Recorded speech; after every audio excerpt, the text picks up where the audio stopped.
राधे कृष्णा आप सभी को। वैशाख मास महात्म्य के अध्याय 25 में हम गंगा स्नान की महिमा को सुन रहे थे। अब आगे वैशाख मास महात्म्य अध्याय 26। श्रुतदेव जी कहते हैं, जो मनुष्य अक्षय तृतीया को सूर्य उदय काल में प्रातः स्नान करते हैं और भगवान विष्णु की पूजा करके कथा सुनते हैं, वे मोक्ष के भागी होते हैं। जो उस दिन श्री मधुसूदन की प्रसन्नता के लिए दान करते हैं, उनका वह पुण्य कर्म भगवान की आज्ञा से अक्षय फल देता है। वैशाख मास की पवित्र तिथियों में शुक्ल पक्ष की द्वादशी समस्त पाप राशि का विनाश करने वाली है। शुक्ला द्वादशी को योग्य पात्र के लिए जो अन्न दिया जाता है, उसके एक एक दाने में कोटि कोटि ब्राह्मण भोजन का पुण्य होता है। शुक्ल पक्ष की एकादशी तिथि में जो भगवान विष्णु की प्रसन्नता के लिए जागरण करता है, वह जीवन मुक्त होता है।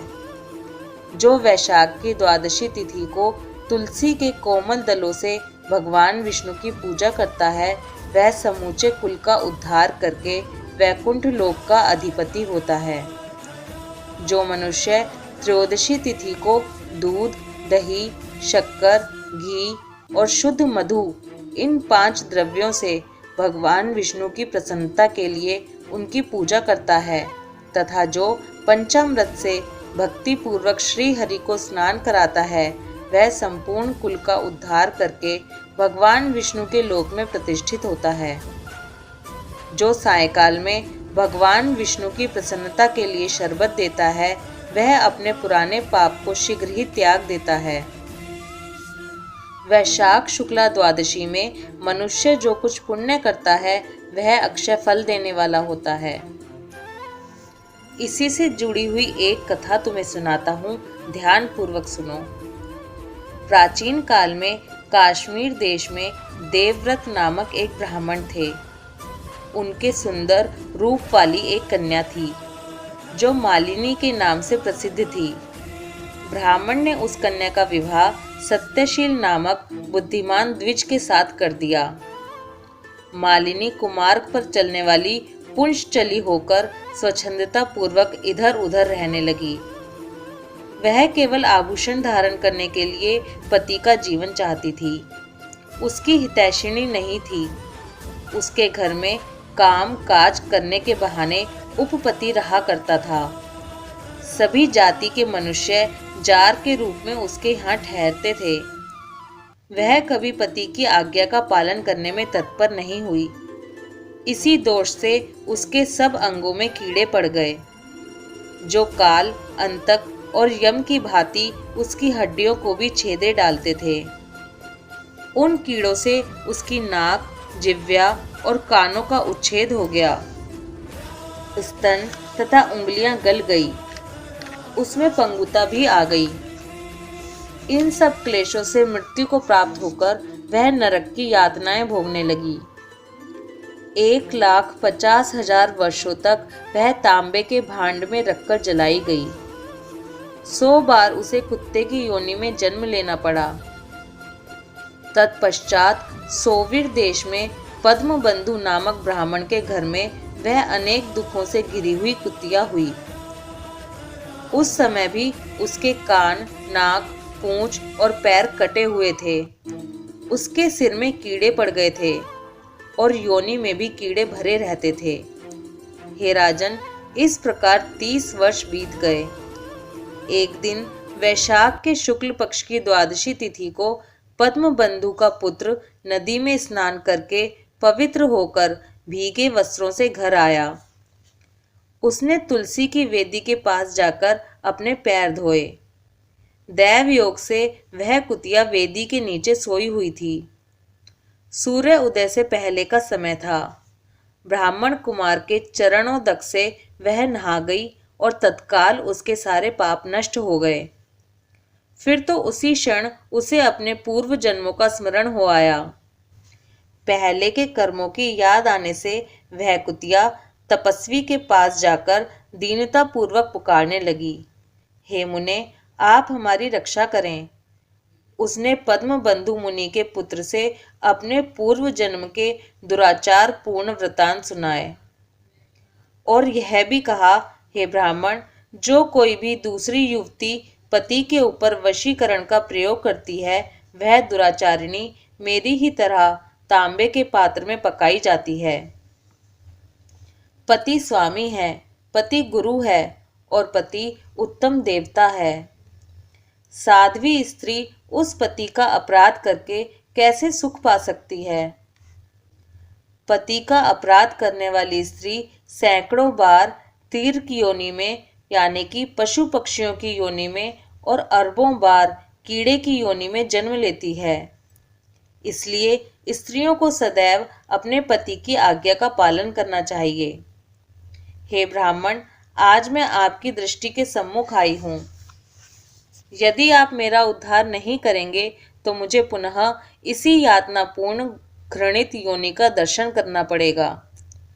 अतः विप्रवर, मुझ पापचारिणी को वैशाख शुक्ल पक्ष में अपना पुण्य प्रदान करके उबार लीजिए। आपने जो पुण्य की वृद्धि करने वाली द्वादशी की है उसमें स्नान, दान और अन्न भोजन कराने से जो पुण्य हुआ है उससे मुझ दुराचारिणी का भी उद्धार हो जाएगा। हे महाभाग, हे दीनवत्सल, मुझ दुखिया के प्रति दया कीजिए। आपके स्वामी जगदीश्वर जनार्दन दीनों के रक्षक हैं। उनके भक्त भी उन्हीं के समान होते हैं। हे दीनवत्सल, मैं आपके दरवाजे पर रहने वाली कुतिया हूँ। मुझ दीना के प्रति दया कीजिए, मेरा उद्धार कीजिए। अंत में मैं आप द्विजेंद्र को नमस्कार करती हूँ। उसका वचन सुनकर मुनि के पुत्र ने कहा, कुतिया, सब प्राणी अपने किए हुए कर्मों के ही सुख दुख रूप फल भोगते हैं। जैसे सांप को दिया हुआ शर्करा मिश्रित दूध केवल विष की वृद्धि करता है, उसी प्रकार पापी को दिया हुआ पुण्य उसके पाप में सहायक होता है। मुनि कुमार के ऐसा कहने पर वह कुतिया दुख में डूब गई और उसके पिता के पास जाकर आर्त स्वर से क्रंदन करती हुई बोली, पद्मबंधु बाबा, मैं तुम्हारे दरवाजे की कुतिया हूँ। मैंने सदा तुम्हारी जूठन खाई है। मेरी रक्षा करो, मुझे बचाओ। गृहस्थ महात्मा के घर पर जो पालतू जीव रहते हैं उनका उद्धार करना चाहिए। यह वेद वेताओं का मत है। चांडाल, कौवे, कुत्ते ये प्रतिदिन गृहस्थों के दिए हुए टुकड़े खाते हैं, अतः उनकी दया के पात्र हैं। जो अपने ही पाले हुए रोग आदि से ग्रस्त एवं असमर्थ प्राणी का उद्धार नहीं करता वह नरक में पड़ता है। यह विद्वानों का मत है। संसार की सृष्टि करने वाले भगवान विष्णु एक को कर्ता बनाकर स्वयं ही पत्नी, पुत्र आदि के व्याज से समस्त जंतुओं का पालन करते हैं। अतः अपने पोष्य वर्ग की रक्षा करनी चाहिए। यह भगवान की आज्ञा है। दयालु होने के कारण आप मेरा उद्धार कीजिए।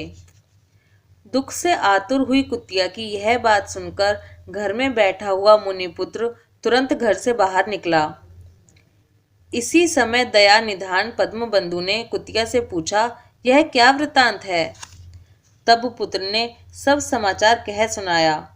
उसे सुनकर पद्मबंधु बोले, बेटा, तुमने कुतिया से ऐसे वचन क्यों कहे? साधु पुरुषों के मुंह से ऐसी बात नहीं निकलती। हे वत्स, देखो तो सब लोग दूसरों का उपकार करने के लिए उद्यत रहते हैं। चंद्रमा, सूर्य, वायु, रात्रि, अग्नि, जल, चंदन, वृक्ष और साधु पुरुष सदा दूसरों की भलाई में लगे रहते हैं।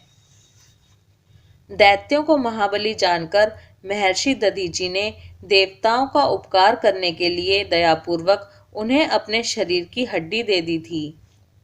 हे महाभाग, पूर्व काल में राजा शिबी ने कबूतर के प्राण बचाने के लिए भूखे बाज को अपने शरीर का मांस दे दिया था।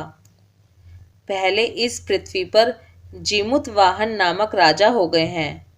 उन्होंने एक सर्प का प्राण बचाने के लिए महात्मा गरुड़ को अपना जीवन समर्पित कर दिया था। इसलिए विद्वान ब्राह्मण को दयालु होना चाहिए। क्या इंद्रदेव शुद्ध स्थान में ही वर्षा करते हैं? अशुद्ध स्थान में जल नहीं बरसाते? क्या चंद्रमा चांडालों के घर में प्रकाश नहीं करते? अतः बार बार प्रार्थना करने वाली इस कुतिया का मैं अपने पुण्यों से उद्धार करूंगा। इस प्रकार पुत्र की मान्यता का निराकरण करके परम बुद्धिमान पद्मबंधु ने संकल्प किया, कुतिया ले, मैंने द्वादशी का महापुण्य तुझे दे दिया।